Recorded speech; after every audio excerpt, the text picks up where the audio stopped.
welcome back to another Teacher Time with Kelsie.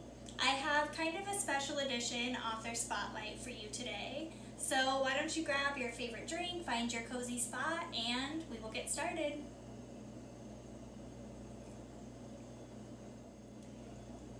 So this author spotlight is going to be a little bit different because while I was sharing stories that children had written and that they had drawn pictures for, I started to think about how not all people tell stories that way.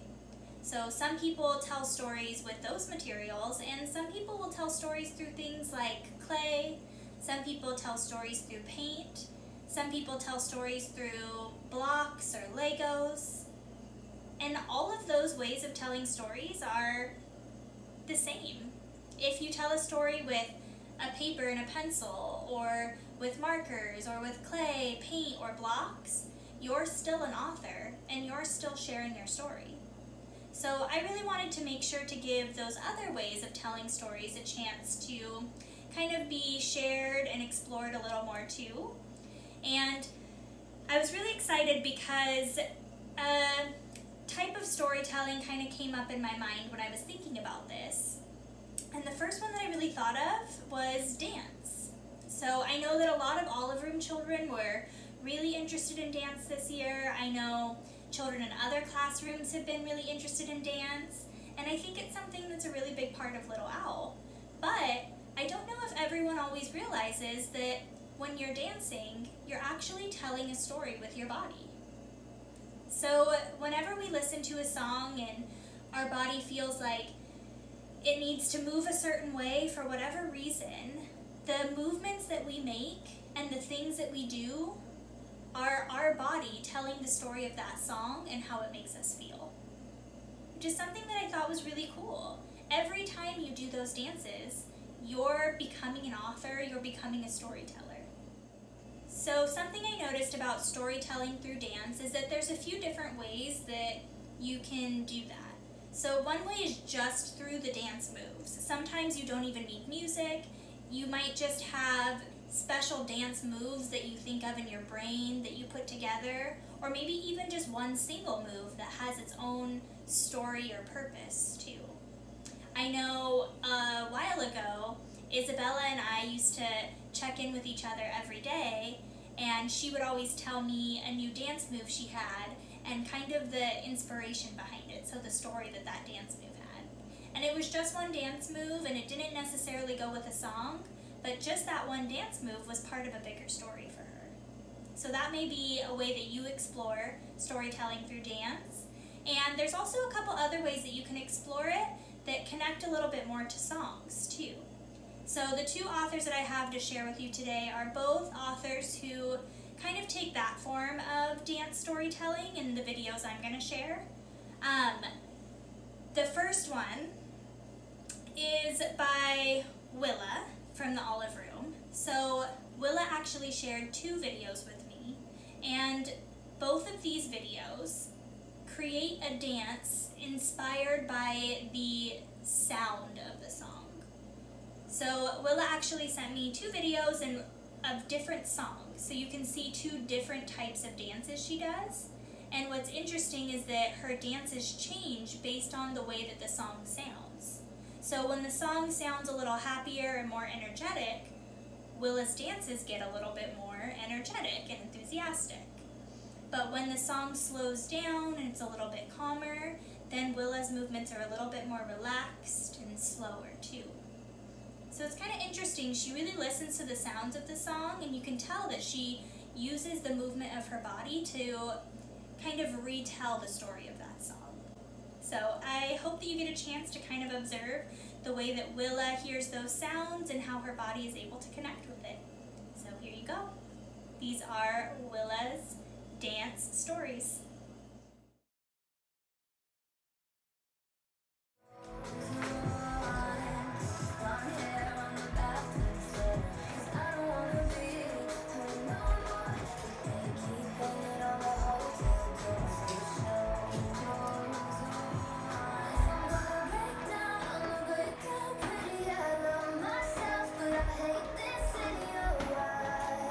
I'm running out of crazy, are you entertained?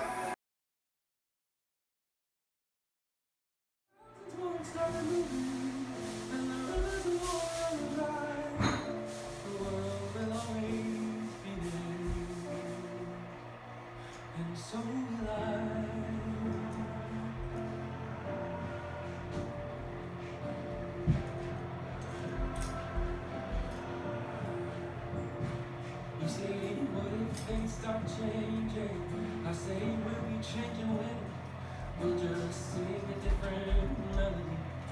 If that's a different rhythm, you say, what if I give up? I say that's one thing that I'll never let you do.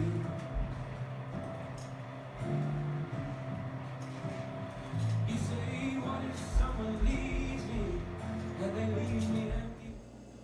Alright, so that was some ways that Willa was able to connect with the sounds of the song, but the second author that we have actually connects with a different part of the song.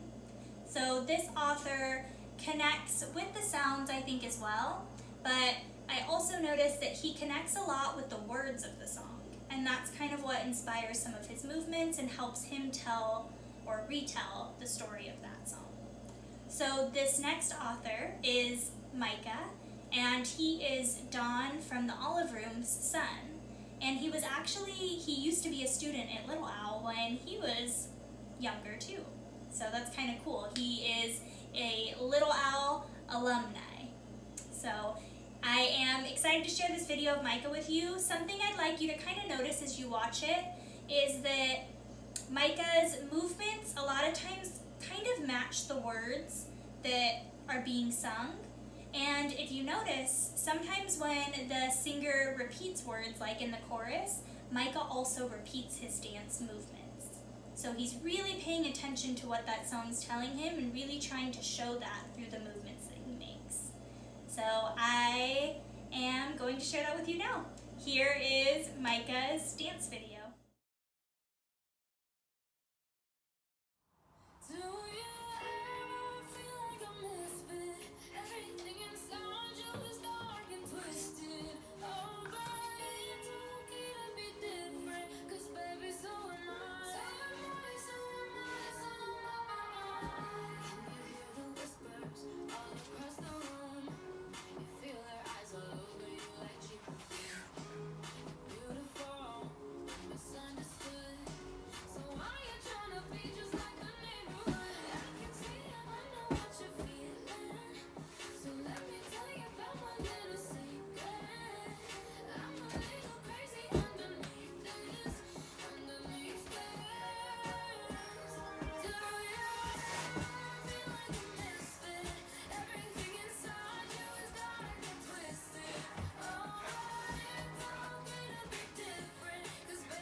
All right, I hope you enjoyed that little introduction to storytelling through dance.